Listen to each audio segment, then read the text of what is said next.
हमारा ज्ञान कोई आधारित नहीं था। हमारा जो ज्ञान है ये विचलित था, निराधार था। अब जैसे गीता जी अध्याय नंबर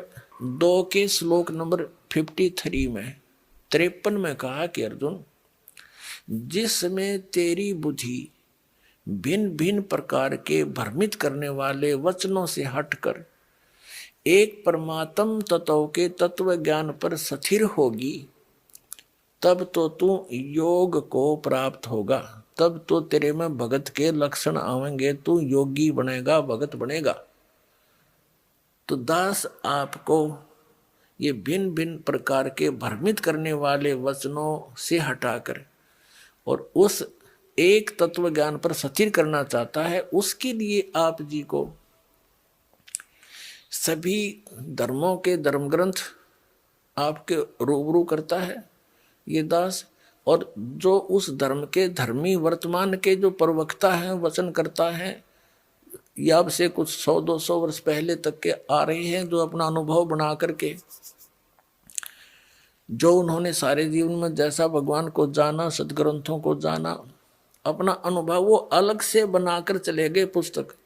और उनके अनुयायी उनके द्वारा अनुभव की पुस्तक को ये मानकर ग्रहण किए हुए हैं कि ये सदग्रंथों से मेल खाती है, क्योंकि उन पुस्तकों में उन्हीं महापुरुषों और सदग्रंथों के नाम लिखे हैं कि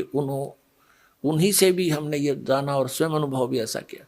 तो दास ने उन सभी के अनुभव की पुस्तकें, उनके अनुभव के प्रवचन,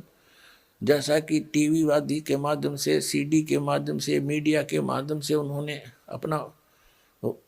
जो प्रवचन कर रखे हैं, ज्ञान जनता में बांट रखा है, वो सारा आपके रूबरू कर दिया कि ये तो ये बतावे हैं। और दास ने ऐसा अनुभव किया है,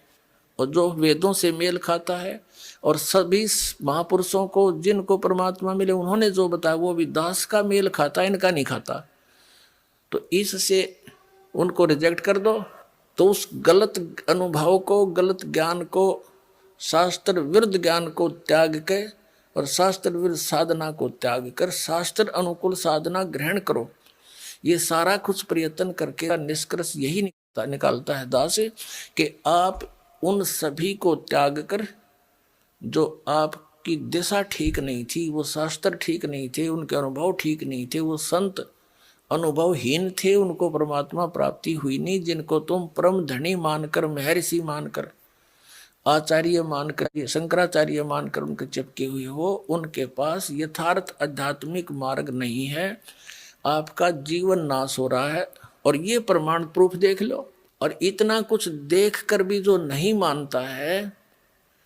उसके लिए परमात्मा कहते हैं वो चातुर प्राणी तो चोर हैं, जो अटपट करके दुनिया ने पीछे लगाए बैठे हैं। कहते हैं चातुर प्राणी चोर हैं, ये मूड मुग्ध हैं, ठोठ, इतना ज्ञान देखकर, प्रमाण देखकर भी उनके चिपके बैठे हैं, वो हैं मूड ठोठ, बिना अकल के, और वो संतों के नहीं काम के, उनको दो गलजोट। तो परमात्मा कहते हैं कि वो फिर हमारे काम के भी कोई नहीं, वो वहीं वहीं मरे रहो, फिर और क्या इलाज है उनका। इतने प्रमाण देखकर और फिर विष खाने की तैयारी में